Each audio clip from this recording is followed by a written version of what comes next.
Okay, so now we're gonna talk a little bit about specifically the Red Thread movement. I hope that gave you guys some background on specifically Nepal, but just trafficking in general. I want to read a verse. This comes out of 1 Corinthians 13. It says, "If I speak in the tongues of men and of angels, but have not love, I am a noisy gong or a clanging cymbal. And if I have prophetic powers and understand all mysteries and all knowledge, and if I have all faith so as to remove mountains but have not love, I am nothing. If I give away all I have, and if I deliver up my body to be burned but have not love, I gain nothing." And I open with that because someone today actually asked me, where does your passion come from?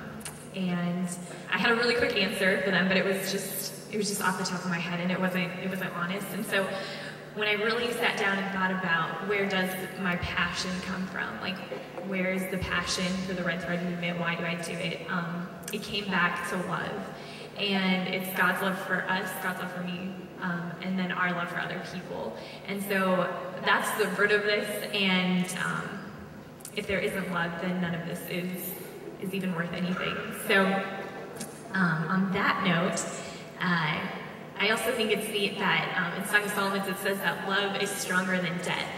And I think that has a great correlation into trafficking and is why we're doing what we're doing. In 2008, I went to Romania on a mission trip and met girls for the first time there in a safe house that had been rescued out of trafficking.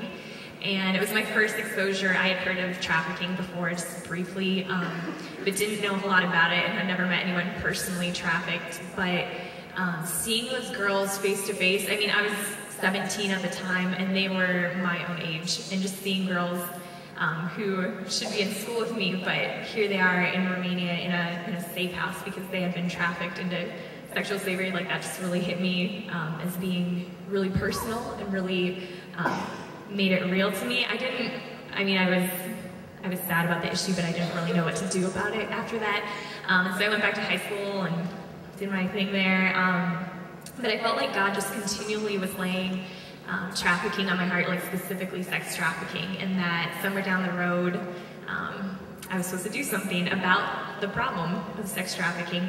And so I came here last year, my freshman year, and started interning with Linda at Eternal Threads.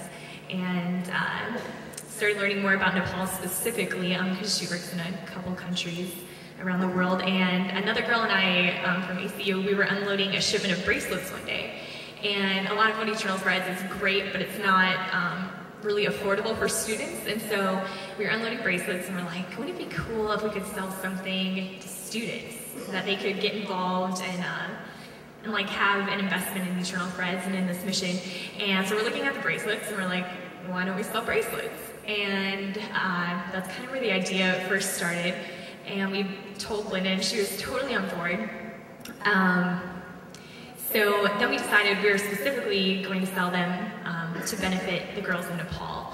And there's about 12,000 women and girls that are trafficked across the Nepal-India border every year. And if you're not familiar with where Nepal is, it's landlocked between India and China. And so a lot of the girls are taken out of the villages in Nepal and then trafficked into India. And so we decided that to sell bracelets, the purpose of the bracelets was going to be to raise awareness for trafficking, specifically in Nepal, but just around the world because it happens everywhere. It happens in our own country more than we even know. And then also to prevent the trafficking that was happening in Nepal. And so specifically, what I've been working on with the Red Thread movement is to sell the bracelets across the country, across the United States, on college campuses. So we started it at ACU, but now this week we actually sent out 5,000 bracelets to colleges like Washington and Boise State and MIT and Harvard. Like it's all over on the West Coast, the East Coast.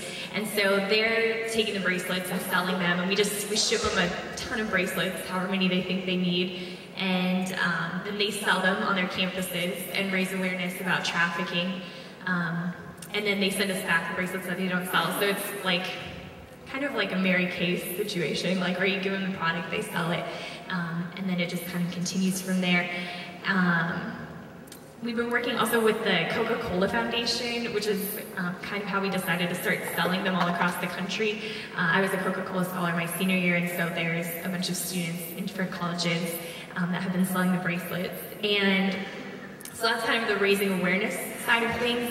And then the money from the bracelets goes specifically just right back to Nepal. So $1 goes to the production of the bracelets. The girls that are rescued from sex trafficking are the ones that are making the bracelets.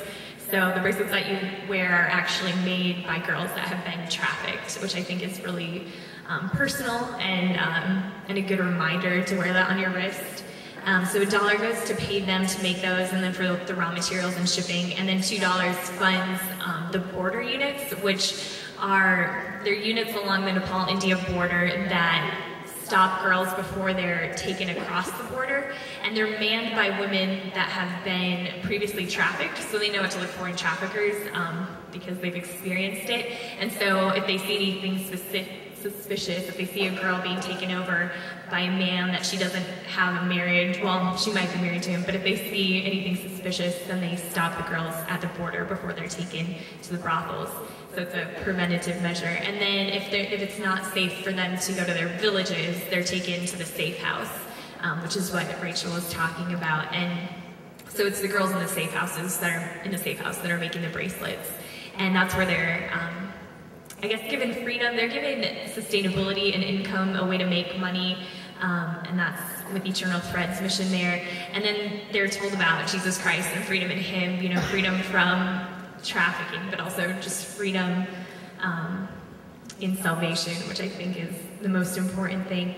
And then there's also girls that are wearing the same bracelets that we're selling, and they're Nepali girls that are going to villages in Nepal, and they go door to door to the different houses, and they tell the girls and the parents in those houses what trafficking is, because a lot of them have no idea. They've never experienced trafficking, like they don't know when they're being coerced into trafficking, and so it's stopping them from even ever being taken by a trafficker because they're very deceptive and very coercive. And so it's just kind of an all-around kind of loop system to prevent trafficking. And also, like, what I just want to end on too is that trafficking is a big deal in Nepal, and we're talking specifically about that, but it's a worldwide issue, and there are 17,000 women and girls trafficked into the United States every year on average. And I'm from Minnesota, and they just today had a trafficking ring caught in the Twin Cities, and they've been trafficking Somali girls for the past 10 years. And so it's not just something that's overseas, like it's here too, and I think it'd be a shame to not recognize the fact that, like, we have the problem in the United States. So